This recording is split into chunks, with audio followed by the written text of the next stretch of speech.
YSE MSM selaku dosen Fakultas Ekonomi Program Studi Manajemen Universitas Wilolodra.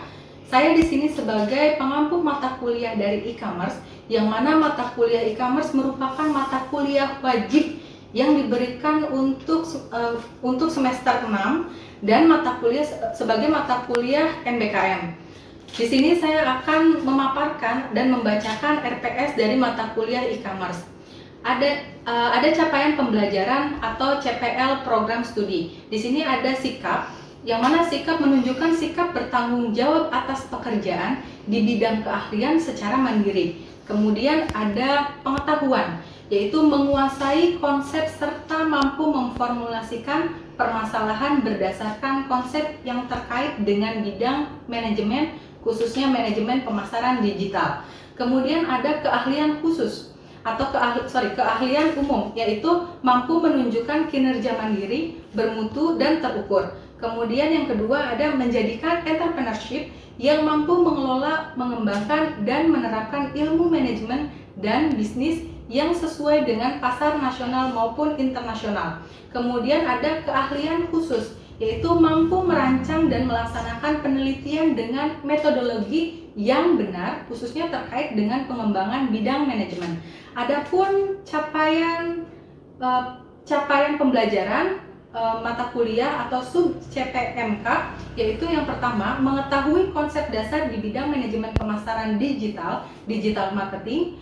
Yang kedua, memahami konsep dan merumuskan masalah secara komprehensif di bidang manajemen pemasaran. Yang ketiga, mempraktekkan dan memformulasikan strategi-strategi dalam bidang manajemen pemasaran khususnya e-commerce. Yang keempat, mampu menyusun proposal penelitian dan mempresentasikan secara mandiri dan bertanggung jawab. Yang selanjutnya, menjelaskan teori dan konsep manajemen pemasaran. Yang selanjutnya, menguasai manajemen pemasaran terhadap bisnis digital atau e-commerce. Yang selanjutnya, mendiskusikan teori-teori manajemen pemasaran digital terhadap bisnis digital yang telah banyak berkembang di zaman dalam berbagai macam kasus. Kemudian yang selanjutnya, mengaplikasikan teori manajemen pemasaran digital e-commerce terhadap kehidupan sehari-hari. Kemudian selanjutnya, mengaplikasikan manajemen pemasaran dengan pengembangan teknologi. Yang selanjutnya, mengemukakan perencanaan strategi dalam bisnis digital e-commerce. Yang selanjutnya, mengilustrasikan praktek bisnis tradisional dan startup dari satu studi atau case study dengan case study bisnis lainnya. Kemudian selanjutnya, mengemukakan perencanaan strategi bersaing dalam bisnis digital. Yang selanjutnya, mengolah kapasitas dan permintaan pada manajemen pemasaran. Yang selanjutnya, menelaah kepercayaan sebagai dasar utama membina hubungan bisnis. Yang selanjutnya, mengidentifikasi kunci-kunci keberhasilan bisnis digital e-commerce. Yang selanjutnya, mengaplikasikan kepemimpinan yang berkualitas dalam menjalankan bisnis digital. Yang selanjutnya, mengevaluasi peran pemimpin dalam menjalankan bisnis startup dengan tools-nya adalah e-commerce. Adapun deskripsi singkat mata kuliah ini merupakan mata kuliah turunan dari manajemen pemasaran. Mata kuliah ini mengkaji tentang pentingnya digital marketing dalam perekonomian, perkembangan internet, dan teknologi. Membuat perilaku konsumen menjadi berubah dalam kegiatan ekonomi, khususnya pemasaran. Dengan berkembangnya digital marketing menyebabkan terbentuknya sebuah dunia baru yang lazim disebut dengan dunia maya, yang membuat setiap individu memiliki hak dan kemampuan untuk berinteraksi dengan individu tanpa ada batasan apapun, tanpa ada yang menghalangi, yaitu dengan sektor bisnis merupakan sektor yang paling sangat berdampak dalam perkembangan teknologi. Adapun pelaksanaan dan teknis dalam mata kuliah ini saya bagi menjadi beberapa sesi. Yang pertama, pertemuan pertama saya akan membacakan dulu RPS serta materi-materi yang akan saya sampaikan. Yang kedua, saya akan membuatkan kelompok diskusi. Masing-masing kelompok itu akan mempresentasikan atau akan merangkum, sehingga rangkumannya akan berbentuk PowerPoint yang nanti akan dipresentasikan ketika pertemuan selanjutnya. Kemudian setelah mereka masuk, saya akan memaparkan secara gambaran umum sebelum memulai diskusi. Kemudian sesi berikutnya adalah mereka akan memaparkan teori atau memaparkan hasil dari rangkuman tersebut, sehingga nanti akan ada sesi diskusi. Dan sebelum masuk sesi diskusi, saya akan menjabarkan kembali materi-materi yang belum disampaikan atau materi-materi yang kurang untuk ketika presentasi. Nah, adapun materi pembelajaran dari mata kuliah e-commerce, yang pertama pengenalan e-bisnis dan e-commerce, yang kedua dasar e-commerce, yang ketiga infrastruktur e-commerce, yang keempat strategi e-bisnis, yang kelima manajemen rantai pasokan, yang keenam e-procurement, yang ketujuh e-marketing, dan yang kedelapan customer relationship management. Mungkin itu yang bisa saya sampaikan. Terima kasih atas perhatiannya. Assalamualaikum warahmatullahi wabarakatuh.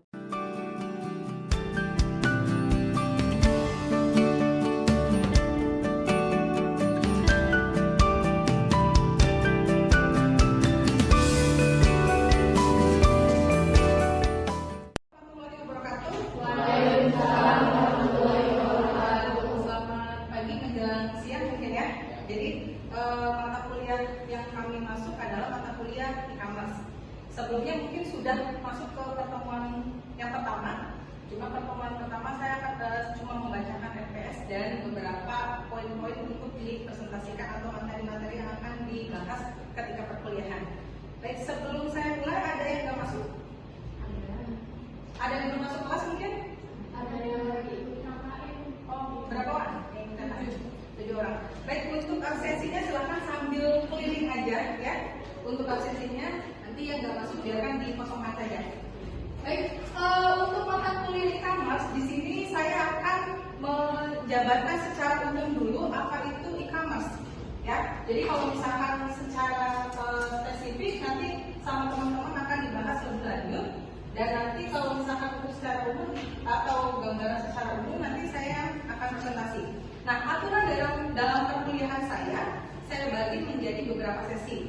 Jadi sesi yang pertama saya akan memaparkan dulu gambaran secara umum dari e-commerce itu apa. Kemudian sesi yang kedua nanti teman-teman akan mempresentasikan sub atau bab-bab yang sudah yang kemarin sudah dirangkum dalam bentuk PowerPoint, kemudian dipresentasikan sama teman-temannya. Kemudian sesi yang terakhir saya akan bahas apa yang belum ada dan apa yang kurang dari yang dipresentasikan. Kemudian kita akan ada sesi tanya jawab atau diskusi. Baik, kita masuk ke dalam outline-nya. Nah, kalau secara gambaran umum, karena kemarin itu masuk COVID, jadi ini memang e-commerce ini masuk ke dalam perkembangan dalam COVID juga. Jadi akan yang saya bahas ada poin pertama, revolusi industri 4.0, kemudian yang kedua adalah UMKM di era digital atau UMKM di era 4.0, kemudian yang ketiga strategi UMKM go digital di era pandemi. Jadi yang namanya e-commerce itu erat kaitannya dengan startup dan UMKM sebenarnya. Jadi nanti kalau misalkan ketika pandemi, makanya penggalangan UMKM itu sangat digalangkan oleh pemerintah. Makanya banyak yang subsidi UMKM, apalagi subsidi yang fiktif. Jadi ya anggap aja lah UMKM seperti itu. Oke. Masuk ke dalam marketing atau pemasaran. Apa sih yang disebut dengan pemasaran atau marketing? Mempromosikan. Nah, dari teori adalah pemasaran adalah kegiatan yang dilakukan oleh perusahaan untuk mempromosikan suatu produk atau layanan yang mereka punya. Jadi memang pemasaran atau marketing adalah ajang atau tugas atau kegiatan yang hanya mempromosikan produk dan jasa mereka, memperkenalkan, mempromosikan, kemudian menarik si konsumen itu untuk tertarik dulu kepada produk atau jasa yang kita tawarkan. Jadi bedakan marketing dengan selling. Kalau misalkan marketing menggiring kita untuk senang dulu, tahu dulu tentang produk atau jasa yang kita inginkan. Kalau misalkan selling nanti setelah marketing baru selling. Contoh, misalkan kalian suka check out di Keranjang Kuning, Shopee itu di keranjangnya itu banyak ya. Jadi ada konten yang baru atau ada harga yang baru atau harga yang murah, masukinnya ke Keranjang Kuning, masukin padahal nggak di check out. Jadi keluar 3, masuk lagi 3, keluar 3, masuk lagi. Nah, itulah tugas marketing. Sampai situ tugas marketing. Tapi perkara kalian mau payment atau kalian mau bayar, itu bukan hanya tugas marketing, tapi itu adalah tugas beli di situ. Jadi seperti itu ya. Jadi tugas marketing itu hanya mengantarkan konsumen itu kenal dengan produknya, kemudian tertarik dengan produknya, kemudian ajak untuk mempromosikan produk atau jasa mereka. Ya. Kemudian marketing mix. Nah, di marketing mix mungkin udah sering belajar ya. Ada yang disebut dengan 4P plus 3P. Nah, 4P itu apa sih? Yang concern kepada produk. Yang pertama ada brand atau merek, yang kedua ada packaging, yang ketiga adalah inovasi. Jadi kalau misalkan kita pengen membuat suatu produk tanpa brand, itu nanti produk kita jarang dikenal sama orang. Kedua, apa ya bahasanya enak apa namanya? Nah, itu karena kita nggak punya jati diri dari merek tersebut. Contoh brand yang harus ada ketika kalian punya produk, membuat suatu merek itu yang satu mudah diingat, yang kedua kemudian mempunyai nilai atau ajakan atau yang disebut dengan goals, how to action-nya. How to action itu dalam artian ajakan untuk membeli produk tersebut. Kemudian yang ketiga yang mempunyai keunikan. Jadi jangan sampai punya produk tapi panjang banget, kayak misalkan ayam penyet Surabaya, Mbah Karto, jalan ini. Nah, itu kepanjangan. Jadi kalau misalkan how to action itu artinya mempunyai ajakan. Contoh, ayam penyet Surabaya. Apa how to action-nya? Ketika di Surabaya itu ciri khasnya adalah menetan ayam. Ketika ada ayam penyet Surabaya, oh berarti ini khas Surabaya. Nah itu. Atau merek itu bisa menarik daripada si konsumen. Contoh, merek ini bisa masuk kepada positioning ya, positioning merek. Contohnya misalkan kita nggak sebut brandnya, kita nggak sebut produknya, tapi kita sebut mereknya. Contohnya kira-kira apa? Yuk beli aqua. Itu kita nggak sebut produknya, tapi kita sebut mereknya. Ketika kita sebut mereknya, orang tuh langsung berpikirnya produk aqua itu semuanya air mineral. Padahal produknya itu air mineral, bukan mereknya. Atau beli Rinso, bukan Rinso kan? Deterjen misalkan tertentu. Nah itulah yang disebut dengan merek. Kemudian ada packaging. Packaging itu sendiri mempunyai nilai tambah untuk produk.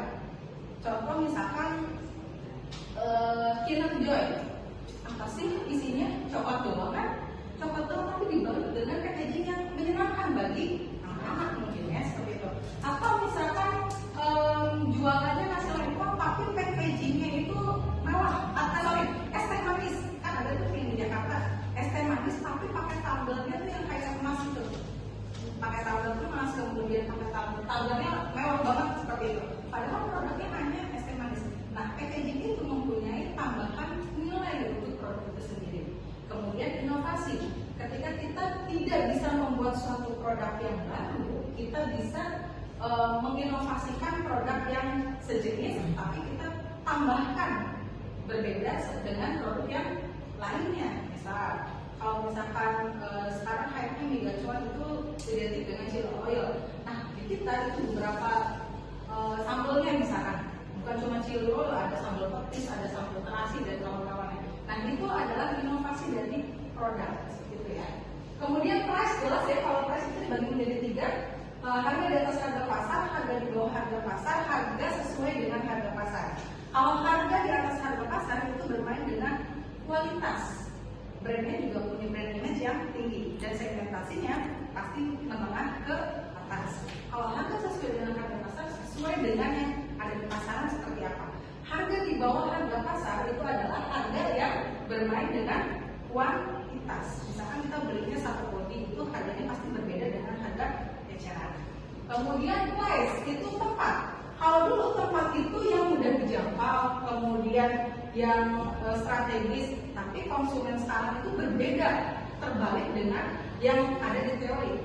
Memang yang namanya orang pemasaran atau entrepreneur itu harus out of the box. Jadi apa yang tidak dipikirkan oleh konsumen kita pikirkan. Kalau secara teori tempat itu harus strategis dan mudah dijangkau, sedangkan sekarang keinginan konsumen itu sebaliknya.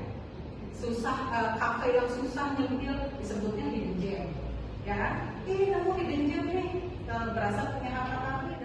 Revolusi industri 4.0, yaitu kegiatan revolusi yang mengoptimalkan fungsi otak 70% daripada fungsi fisik.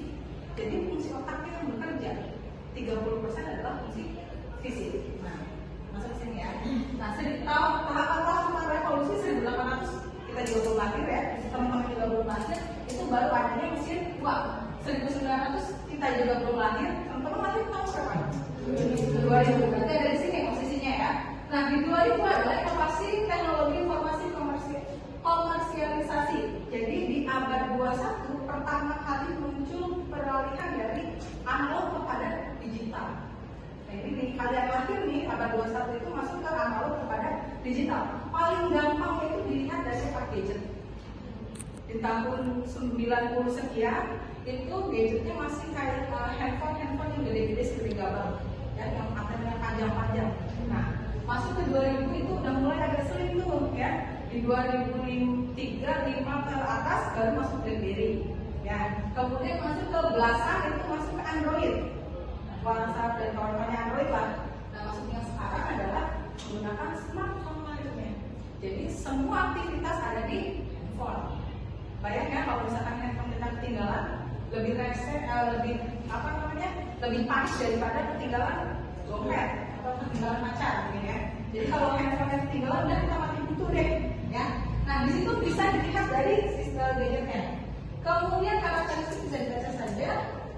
Ini juga. Nah, wajah kegiatan ekonomi dunia sekarang. Nggak asik ya, yang disebut dengan marketplace ya. Marketplace itu bisa Shopee, bisa Tokopedia, bisa itu seperti itu. Kemudian sharing ekonomi itu yang semua kegiatan lininya itu berkaitan dengan ekonomi yang menghasilkan uang. Kemudian ada smart aplikasi, jelas ya. Jadi dari satu handphone itu bisa melalui semuanya. Kita bisa lihat CCTV, kita bisa matikan AC, matikan listrik dan kawan-kawannya. Kemudian e-education, ini mah nggak asing. Ketika kita masuk pandemi, e-education ini lagi naik daun. Ya, ada di Zoom, kemudian ada Google Meet, kemudian ada yang berkaitan dengan edukasi apa? Ruang guru dan kawan-kawan itu biasa ya. Ini revolusi 4.0. Nah, nanti di era sosial 5.0 setelah 4.0 itu kita masuk ke 5.0. Ya, kalau misalkan di handphone, di gadget itu biasanya larinya kepada 5G nih. Udah nggak ada lagi 4G. Kalau dulu 3G balik ke 4G. 4G nanti ke 5G. Nanti HP smartphone atau handphone yang 4G itu tidak bisa terpakai. Kita masuk ke 5G. Seperti itu. Nah, di 5G itu adalah mengoptimalkan 80-90% fungsi otak dibandingkan dengan fungsi fisik. Contohnya apa kira-kira? Sekarang banyak ya, kayak misalkan profesi-profesi yang hilang. Contoh kayak misalkan penjaga pintu gerbang tol, dan nggak ada lagi yang jaga dong, dan menggunakan tol misalkan atau money. Kemudian di parkir juga sudah jarang ya, di parkir jarang. Atau kita membeli sesuatu nggak harus datang, kayak misalkan di bandara atau di stasiun kita mau beli produk minuman atau beli emas malah nggak harus datang ke toko emasnya. Kita misalkan masuk ke aplikasi, ada aplikasinya atau ada mesin liburnya untuk beli emas langsung secara langsung. Jadi lebih kepada fungsi otaknya. Atau kalau kalian jalan-jalan ke Bandung atau ke Jakarta, itu ada satu kafe itu semua layanannya menggunakan robot. Jadi kita datang. Oke, siap? Oke. Tadi yang sudah saya paparkan secara gambaran umum, kemudian kita akan masuk kepada sesi selanjutnya, yaitu teman-teman yang akan mempresentasikan tentang apa judulnya? Pengenalan bisnis dan e-commerce oleh kelompok pertama ya. Silakan untuk kelompoknya pertama ya. Materi pertama itu adalah pengaruh perkembangan teknologi informasi dan komunikasi terhadap perkembangan bisnis modern.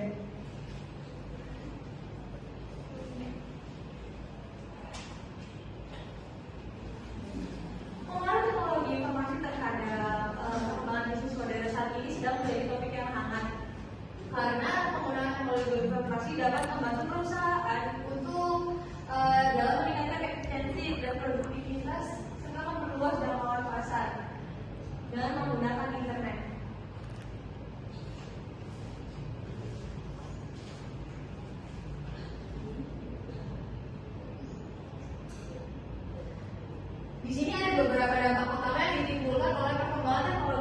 kontribusi pada perkembangan bisnis menurut Lauder.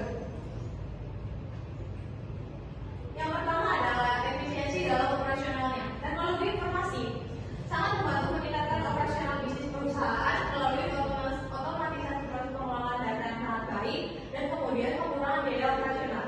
Contohnya adalah penggunaan perangkat lunak atau software seperti ERP atau Enterprise Resource Planning, kemudian yang memungkinkan kita integrasi berbagai fungsi bisnis seperti keuangan, sumber daya manusia, dan kemudian juga inventaris dalam suatu platform yang meningkatkan produktivitas dalam akurasi data. Kemudian yang kedua ada inovasi dan layanan produk. TIK sangat memfasilitasi inovasi dengan memungkinkan perusahaan dalam mengembangkan produk dengan layanan barunya yang lebih canggih dan sesuai dengan kebutuhan pasar. Contohnya seperti teknologi AI, kemudian Internet of Things atau IoT yang membuka peluang untuk menciptakan produk yang lebih personalisasi dan layanan yang lebih responsif.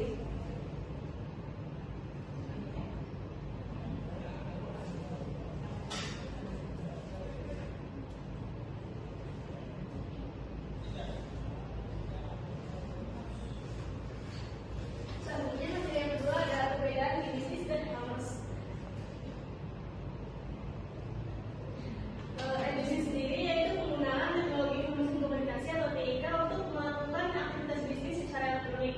Aktivitas ini mencakup segala aspek bisnis, yaitu dari pemasaran, penjualan hingga pelayanan pelanggan dan manajemen rantai pasokan. Sementara e-commerce sendiri yaitu adalah proses jual beli barang dan jasa yang dilakukan menggunakan media elektronik. E-commerce sendiri juga berkaitan dengan transaksi yang dimana pemesanan dilakukan secara online dan pembayaran serta pengiriman juga dapat dilakukan secara online maupun offline. E-commerce hanya melakukan kegiatannya yang terbatas seperti jual-jualan saja, sedangkan di bisnis itu lebih pada edukasi dan menjaga para konsumennya agar lebih memahami tentang suatu produk atau jasa itu sendiri yang dapat diperoleh dari kegiatan transaksi online.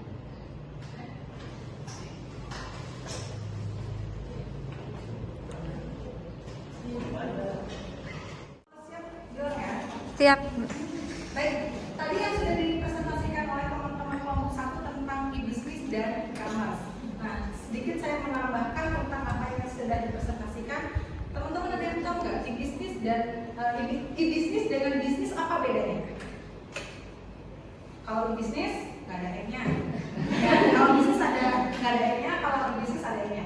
Baik, kalau bisnis dengan e-bisnis itu sebenarnya pada dasarnya adalah sama, tetapi yang membedakan adalah sama, betul. Kalau misalkan e-bisnis, semua sistemnya dia sudah menggunakan sistem teknologi yang artinya cakupannya itu lebih luas. Contohnya apa kira-kira bisnis dan e-bisnis? Kalau bisnis itu kayak perusahaan-perusahaan yang besar seperti Mayora, Indofood itu masih masuk ke dalam bisnis. Kalau e-bisnis apa? Shopee, Tokopedia itu bukan bisnis, ya, bukan juga e-commerce.